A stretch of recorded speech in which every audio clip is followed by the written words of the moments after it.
How to invest £25,000. On this video, I'm going to share with you what I did when I had 25K and what I would do if I had 25K and I was starting all again today. Check this out. In 2018, I brought this bad boy for £87,000 and it probably cost me in the region of 25K to do the deal. The good news is that 5 years later, it's now worth a whopping 160 grand, which means technically it's gone up in value by around £70,000. And I've been earning recurring cash flow of around £600 to £800 a month as well. So that all sounds well and good, right? But what would I do if I was starting again? Well, first things first, I couldn't buy this anymore. Because I'd probably need 50 or 60 grand to buy this, which is crazy. But the second thing is when I started, all right, I didn't know about rent to rent.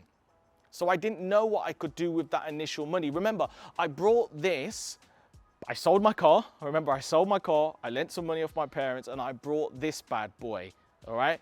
And the maddest thing about it is that I didn't know about rent to rent, but had I, what would I have done? Because technically, yes, I've made £70,000 in the value and I've probably done 10 grand a year in terms of cash flow. So 70 plus 50 is £120,000 over the 5 years. But as you guys know, one rent-to-rent deal costs around 5 grand. So with 25 grand, I could probably have done 5 rent-to-rents, which would have generated me £5,000 every single month, which is 60 grand a year. So when I was coming back here, I was like, what would I've actually done? Because technically, £60,000 times 5 years is 300 grand. So I would have earned over double just doing rent to rent and not buying this property. But here's the thing, rent to rent is not easy. Owning a property, it isn't easy either, but it's a lot more simple because once you put your money in here, you can outsource the management if you want to, you're getting recurring income, fine.